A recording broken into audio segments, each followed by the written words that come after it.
Hey everybody, welcome back to The Why, the show where Tim and I answer all of your questions. And I mean all of them. All of them, even the weird ones. Super weird ones. A hospital, what is it? It's a big building with patients, but that's not important right now. Today's question comes from Zip. I wonder who that could be. I don't know.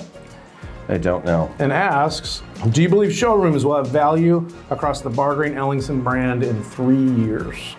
I don't know. I was talking about this the other day with Craig Wilborn. It was about showrooms. It was also about trade shows and kind of the way we've always done things. My initial thought was, well, no. I mean, not in the same way, because everything I need to know in the world, just from my own personal life, I do on my cell phone. I can watch videos of things, I can get testimonials, I can read reviews. Why do I want to go in and wander around a showroom? That's one side of it. But Amazon is getting into, Amazon, giant online retailer, everything everybody knows, how they're enveloping. No, what's the word I'm looking for? It's a good word. Destroying, eating, devouring. Maybe that's what I was looking for. I don't know. The world. They're getting into brick and mortar. Craig pointed that out to me. Why? Yeah, I think it depends too geographically. I think a showroom in a downtown metro market might be less valuable than a showroom that exists in a very rural or non-metro area, right? One size doesn't fit all. I also think showrooms are becoming more valuable to salespeople, maybe less valuable to end users, to the consumer.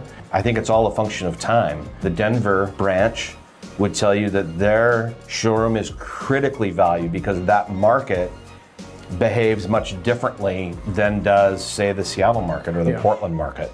So I think it's very dependent upon different geographies. I think the value currently is still there, but I think with everything, I think we have to embrace change. So showrooms may not be as big as they used to be. Showrooms may not be as full as they used to be, but I don't think we're gonna know till we get there. We have to continue to evolve. In the meantime, I'd encourage you all to go and spend some time on your showroom and see what's there. It's very clear to us at the corporate level what items you tend to embrace and what items you don't. And most of the time, the ones that you don't, because you don't actually remember that we've added those to stock. So I think there's a lot to be learned from your showroom if you go and look. It's a good reminder. There's a lot to keep track of, for sure. Is there a cultural component? For instance, when I'm in Honolulu, it seems like their front counter is pretty busy. Yeah, I think there's a cultural component, certainly. Yeah. Whereas I go to Boise, not so much. Not as much, right. I think the geographies have a lot to do, certainly the demographics have a lot to do with it as well. So, and I think what you're finding in the Hawaii branches is that is still a function of how they do business. Sure. Where it's not as much of a function in some of our other. It is very much the aloha spirit, to interact face to face with people. Whereas if we were in New York, forget about it. I would also urge the contract people out there to, what Tim said earlier, go walk through the showrooms.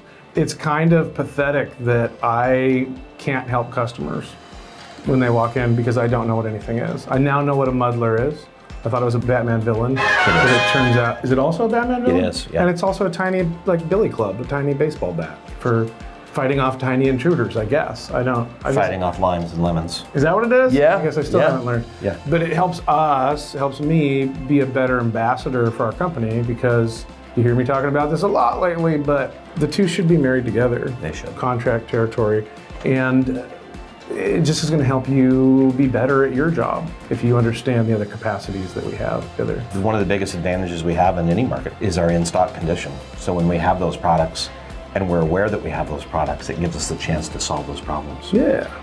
So will they be more valuable 3 years from now, or less valuable, or change? For sure, everything. Let me jump back 3 years. What were you doing 3 years ago today? I think you'll find that it's pretty different than what you're doing now. So of course it's going to evolve and change. You and I are putting the wheels on those covered wagons. The square ones? The square, yeah. The square wheels, yeah. Those ones I miss them. You know, they have, things were so much slower then, with square wheels. A lot simpler, simpler times.